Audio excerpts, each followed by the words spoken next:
Sharmila issue sir. YS Sharmila Reddy ఎవరైతే ఉన్నారో, ఆమె అసలు వైఎస్ షర్మిల రెడ్డా? లేకపోతే మెరుసుపల్లి షర్మిల శాస్త్రా? అంటే ఏంటండి? అంటే కట్ చేస్తే 4 రోజుల్లోనే ఆమె మెరుసుపల్లి షర్మిల శాస్త్రి అయిందంటారా? ఏంటి అసలు ఈ 2012 నుంచి 2019 వరకు 7 సంవత్సరాలు 16 నెలలు ఈయన కారాగారంలో ఉంటే పాదయాత్ర చేసినటువంటి రాజశేఖర రెడ్డి గారి అమ్మాయి వైఎస్ షర్మిల ఆ రోజు. మరి ఈ రోజు తప్పు పడుతున్నారు అంటే వాళ్ళ మనస్తత్వాన్ని బట్టి మనం అర్థం చేసుకోవాలి.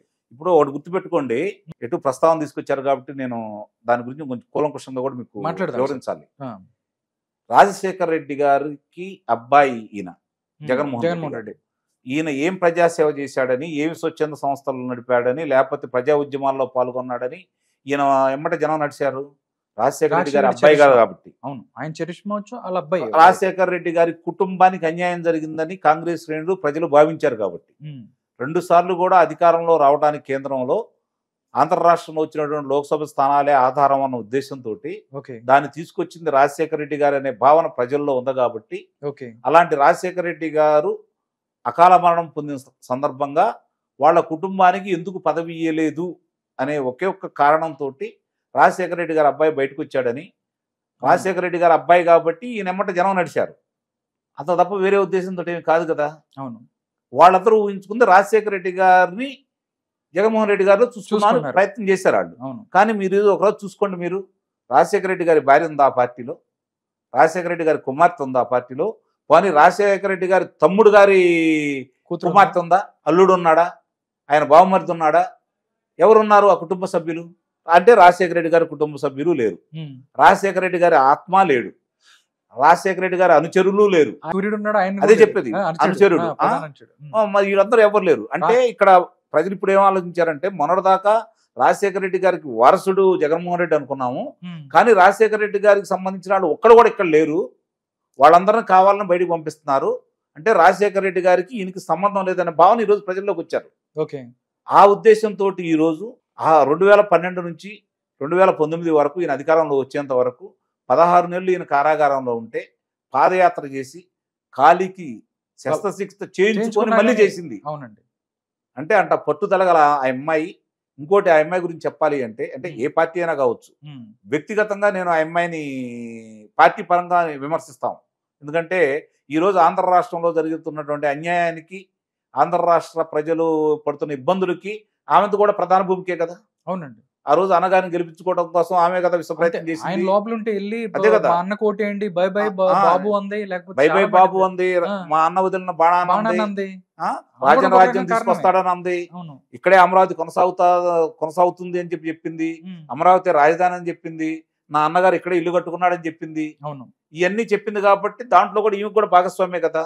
అది తీసి పక్కన పడేస్తే కుటుంబ సభ్యురాలుగా చూసుకుంటా ఉంటే ఈ రోజు రాజశేఖర రెడ్డి గారి వారసత్వాన్నే కాకుండా రాజశేఖర రెడ్డి గారి ఆస్తిలో కూడా ఆమె వాటాదారులే కదా. దానివల్లే కదా ఇలా గొడవలు వచ్చినాయని చెప్పి జనం చెప్పుకుంటా ఉంది. అందుట్లో వాస్తవాలు కూడా కనపడతానే ఉన్నాయి కదా. అంటే ఈ రోజు నీకు రాజశేఖర రెడ్డి గారి ఆస్తిని నువ్వు ఇవ్వట్లేదు, రాజశేఖర రెడ్డి గారి రాజకీయ వారసత్వాన్ని ఇవ్వట్లేదు. 175 నియోజకవర్గాల్లో ఆమె గీయటానికి ఒక్క నియోజకవర్గం లేదా, లేకపోతే 25 లోక్సభ నియోజకవర్గాలు ఒక్క నియోజకవర్గం లేదా? నీకోసం ఎంత శ్రమించిన వాళ్ళని, నీ సంస్థలో పనిచేస్తున్న వాళ్ళని తీసుకొచ్చేసి ఈ రోజు సలహాదారులుగా ఉండి ఎంతమందిని సలహాదారులు తీసుకున్నారు? భారతదేశంలో ఉన్నటువంటి 28 రాష్ట్రాల ముఖ్యమంత్రుల దగ్గర ఎంతమంది అయితే సలహాదారులు ఉన్నారో, ఆంధ్ర రాష్ట్రంలో ఈ దగ్గర అంతమంది సలహాదారులు ఉన్నారు. ప్రభుత్వ సలహాదారులు, ప్రజాధనం. అదే చెప్పేది. అంతమందిని నువ్వు అవకాశం కల్పించినప్పుడు నీ రక్తం పంచుకుంటున్న అమ్మాయి, నీ తండ్రికి బాగా ఇష్టమైన అమ్మాయి, నువ్వు లోపల ఉంటే ప్రజల వద్ద తిరిగిన అమ్మాయి, ఆ అమ్మాయికి నువ్వు న్యాయం చేయకపోతే సహజంగానే దాని ప్రభావం ఎఫెక్ట్ ఉంటుంది, చాలా ఉంటుంది. చూడండి, మీరు చాలా తక్కువ అంచనా వేస్తున్నారు చాలా మంది. ఈ పార్టీలో ఈ రోజు నిన్నటిదాకా ఉన్నటువంటి ఈ రోజుకి మరి మీలాంటి వాళ్ళందరూ పర్యవేక్షణలో ప్రజల అభిప్రాయం సేకరించిన తర్వాత ఒక అభిప్రాయానికి వచ్చారు కాబట్టి వాళ్ళు 39% చూపిస్తున్నారు. గతంలో తెలుగుదేశం పార్టీకి వచ్చిన శాతం ఇప్పుడు తెలుగుదేశం పార్టీకి 46% చూపిస్తున్నారు. ఈ సందర్భంగా రేపు పొద్దున ఈ 39%లో నాకు తెలిసినంత వరకు 29% ఐఎంఐ తీసుకెళ్ళింది వైఎస్ఆర్సీపీ సంబంధించి నిస్సందేహంగా. ఎందుకంటే వైఎస్ఆర్సీపీ పార్టీలో ఉన్న వాళ్ళందరూ కాంగ్రెస్ వాళ్ళు, రాజశేఖర రెడ్డి గారి వీరాభిమానులు. ఈ రోజు కాంగ్రెస్ కి అన్యాయం చేశారు, రాజశేఖర రెడ్డి గారి వారసులకు అన్యాయం చేశారనే భావన ప్రబలంగా ఉంది వాళ్ళలో. ఓకే. కాబట్టి వాళ్ళందరూ కూడా తిరిగి షర్మిల గారు ఏంటో నడుస్తారని చెప్పి నేను భావిస్తున్నాను. Okay sir. నాకు ఒక్క డౌట్ సార్. మీతో క్లియర్ చేసుకుంటాను. వైఎస్ రాజశేఖర రెడ్డి గారు ఎవరైతే ఉన్నారో కాంగ్రెస్ పార్టీకి చెందిన వ్యక్తి. ఆయన సీఎంగా పనిచేశారు. 2 సార్లు కాంగ్రెస్ పార్టీ నుంచి ఆయన ముఖ్యమంత్రిగా వెళ్లారు. బట్ వైఎస్ఆర్ కాంగ్రెస్ పార్టీకి సంబంధించి తండ్రి వారసత్వం తీసుకుని తప్పలేదు. ఏదైతే పథకాలు ఉన్నాయి, ఈరోజు వైఎస్ఆర్ ఆసరా అంటున్నారు. పథకాలకి వైఎస్ఆర్ పేరు పెట్టుకుంటాం అని అంటున్నారు. రేపు కాంగ్రెస్ పార్టీ వాళ్ళు వస్తే దీని మీద వాళ్ళకి హక్కు లేదంటారా వైఎస్ఆర్ మీద? ఇప్పుడు రాజశేఖర రెడ్డి గారి మీద తన హక్కులు ఉన్నాయంటే కాంగ్రెస్ పార్టీకి ఉంది. వీళ్ళకి ఏడుంది హక్కు? ఇప్పుడు ఈ రోజు బొమ్మ పెట్టుకుంటాను బొమ్మ కూడా తీసేశారు కదా. అదే నేను చెప్పబోతుంది. అంటే ఈ రోజు ఏదన్నా వాళ్ళకి హక్కు ఉందంటే వాళ్ళకు ఉంది. కాంగ్రెస్ పార్టీ వల్ల రాజశేఖర రెడ్డి గారు బాగుపడ్డారు, రాజశేఖర రెడ్డి గారి కుటుంబం బాగుపడింది.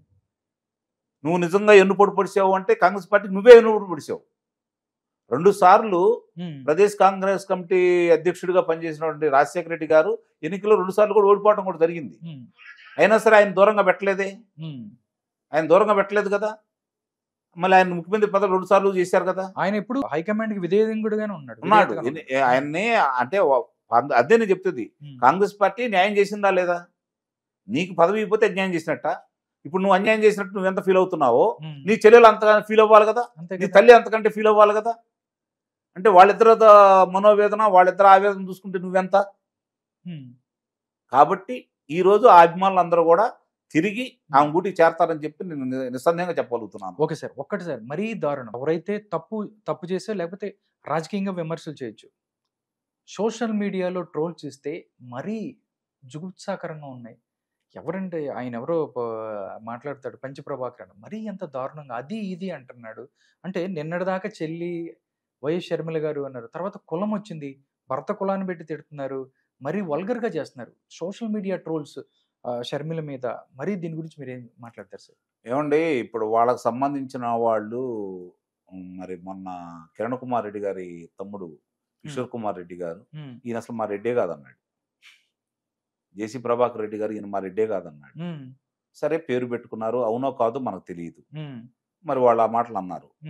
కానీ వ్యక్తిగతంగా కుటుంబ పరంగా ఎప్పుడు ఎవరు ఆడపిల్లల మీద జోలికి ఇంత నీచంగా ఎప్పుడు ప్రవర్తించలేదు. ఈ పార్టీ వచ్చిన తర్వాత ఆంధ్ర రాష్ట్రంలో చాలా ఘోరాతి ఘోరంగా మాట్లాడుతున్నారు. ఈ మాట్లాడటమే కాకుండా నిజంగా ఆ అమ్మాయి పట్టుదల పెరగటానికి, ఆ అమ్మాయి చాలా పట్టుదలగా వ్యక్తి. ఇందాక మీకు ఉదాహరించాను నేను. భారతదేశంలో ఇంతవరకు నా తెలిసి ప్రపంచవ్యాప్తంగా 6,000 కిలోమీటర్లు పాదయాత్ర చేసిన వాళ్ళు ఎవరు లేరు ఆడవాళ్ళలో. దాంట్లో ఆ అమ్మాయికి ప్రత్యేకత స్థానం ఉంటుంది, అందులో సందేహం కూడా ఏం లేదు. ఇక్కడ రేవంత్ రెడ్డి గారు, బండి సంజయ్ గారు, భారతీయ జనతా పార్టీ అధ్యక్షుడు బండి సంజయ్ గారు, కాంగ్రెస్ పార్టీ అధ్యక్షుడు బాధ్యత తీసుకున్నటువంటి రేవంత్ రెడ్డి గారు ఎలాంటి పోరాటం అయితే చేశారో కేసీఆర్ గారి మీద, వాళ్ళకి ఏమాత్రం తీసుకొని పోరాటం చేసింది షర్మిల. అందుట్లో అనుమానం ఏముంది? కాబట్టి ఆ అమ్మాయి పోరాట పందం. ఇప్పుడు ఆ అమ్మాయిని ఎంత రెచ్చగొడితే వీళ్ళు అంత నష్టపోతారు. వీళ్ళకి అర్థం కావట్లేదు. అంటే ఈ రోజు డైరెక్ట్ గా ఉరవకొండ సభలో డైరెక్ట్ గా సీఎం గారు మాట్లాడారు. అదే కదండి, చంద్రబాబు నాయుడు ఫ్యాన్స్, అభిమాన సంఘాలని డైరెక్ట్ గా చెల్లిని టార్గెట్ చేశారు. ఇప్పుడు వాళ్ళు అదేనండి, వాళ్ళకి ఇప్పుడు వినాశకాలే విపరీత బుద్ధి అన్నారు, ఊరకనలేదు. దరిద్ర పెద్ద మంది ఎత్తి మీద ఉన్నప్పుడు మన మీద అన్ని దరిద్ర పనులే చేపిస్తూ ఉంటాయి. ఈ రోజు నేను అందుకే ముందే చెప్పాను, ఆంధ్ర రాష్ట్రానికి మంచి శకునాలు వస్తున్నాయి అని చెప్పాను. దానికి ఉదాహరణలే ఇలాంటి మాటలు. ఇప్పుడు ఆయన స్థాయి ఇప్పుడు 151 మంది ఇవ్వటం అనేది మామూలు విషయం అయితే కాదు కదా. ఆ రోజు అన్నపూరి తారక రామారావు గారికి చెల్లింది, మళ్ళీ తర్వాత నీకు చెల్లింది. నీ తండ్రికి రాలేదంతా, కానీ నీకు దక్కిచ్చారు ప్రజలు. నిలబెట్టుకోలేకపోయాను. ప్రశాంతంగా కూర్చొని నిజంగా రాజకీయ అవగాహన ఉన్న వ్యక్తి ఎవరైనా సరే, మీరైనా నేనైనా అలాంటి స్థానంలో ఉండటైతే 20 సంవత్సరాలు తెలుగుదేశం పార్టీ తరఫున పోటీ చేయడానికి అభ్యర్థులు దొరికేవాళ్ళు కాదండి. ఇది మాత్రం నేను గ్యారంటీ చెప్పగలను. స్వయంకృతాపరాధం మొత్తం నిస్సందేహంగా. భస్మాసురుడికి శివుడు వరమిచ్చాడు, ఎవరి నెత్తి మీద చేపెట్టినా భస్మం అయిపోతారని చెప్పని. ఇప్పుడు ఆయన నెత్తి మీద ఆయన చేపెట్టుకునే తప్ప భస్మాసురుడు నాశనం కాలేదు. అట్లాగే ఈయనకు కూడా ఈయనకు వచ్చిన అవకాశాన్ని ఆయనే కాలదనుకున్నాడే తప్ప వేరే వాళ్ళు ఎవరు ఏమీ చేయలేదు.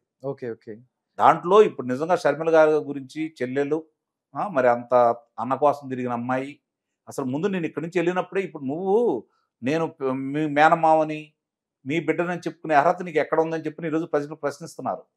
కుటుంబ సభ్యులు ఇలా చేసావని చెప్పని ప్రజలు భావిస్తున్నారు, వాళ్ళు ప్రశ్నిస్తూ ఉన్నారు. దానికి నీ దగ్గర సమాధానం ఏముంది? ఇంట్లో చెల్లికి తల్లికి న్యాయం చేయలేని వ్యక్తి నువ్వు రాష్ట్రానికి ఏం చేస్తావని ప్రతిపక్షాలు ప్రశ్నిస్తున్నాయి. వాళ్ళు ప్రశ్నించే దాంట్లో అర్థం ఉందని అనిపిస్తా ఉంది ఇప్పుడు జరుగుతున్న పరిణామాలను చూస్తూ ఉంటుంటే.